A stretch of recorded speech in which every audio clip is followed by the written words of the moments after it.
Pas encore si c'est lié évidemment, donc on prend tout ça avec d'énormes pincettes, mais on a appris qu'il y a quelques minutes, il y avait une fusillade à Mình khuyến cáo cho các bạn nào chuẩn bị đi qua bên nước ngoài du lịch, chẳng hạn đi nước Bỉ hoặc nước Pháp, tại vì hiện tại đang bị khủng bố. Là mới đây, mới tức thì thôi, vào lúc 19:15 có một vụ xả súng ngay trung tâm thành phố nước Bỉ và đã có 2 người chết. à Bruxelles avec un homme qui aurait ouvert le feu, qui a ouvert le feu dans une rue de Bruxelles, dans un quartier relativement central.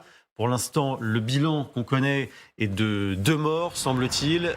Catherine, est-ce que vous avez d'autres informations et peut-être des précisions, Amélie? Oui, les coups de feu ont été tirés vers 19h15. Et pour la localisation, on est près de la place Sainte-Telette. Sainte-Telette. Voilà, pardon, je ne connais pas très bien le quartier, mais du boulevard d'Ypres. Donc, aucun suspect n'a encore été arrêté. Un suspect en fuite. Et selon une vidéo en notre possession, un homme habillé en fluo est descendu d'un scooter avec une arme de guerre. Il a ouvert le feu dans la rue en direction de 2 personnes qu'il a ensuite poursuivies à l'intérieur d'un bâtiment. Et il a alors continué ses tirs vers les personnes piégées à l'intérieur.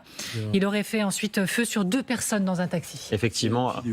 Alors, il y a une vidéo effectivement qui est diffusée pour l'instant sur les réseaux sociaux, donc on fait extrêmement attention de voir si elle est reprise et si elle se confirme. C'était évidemment un événement majeur dans un contexte particulier, même si encore une fois, on ne sait pas si cet événement est lié à ce qui se passe dans l'actualité internationale. Catherine. Non mais c'est bien sûr. Đã nói thì hiện tại họ vẫn chưa bắt được cái người xả súng đó, cho nên mình khuyến cáo các bạn hiện tại đừng nên đi qua đây du lịch, và khuyến cáo các bạn hiện tại đang ở ngay thành phố nước Bỉ thì hãy ở nhà và đừng có đi lung tung vào cuối tuần, hoặc chỉ trừ khi đi làm thôi, còn không thì tốt nhất hãy cẩn thận, tại hiện tại họ chưa có bắt được cái thằng đó nữa, cho nên mình khuyến cáo các bạn hãy cẩn thận và coi chừng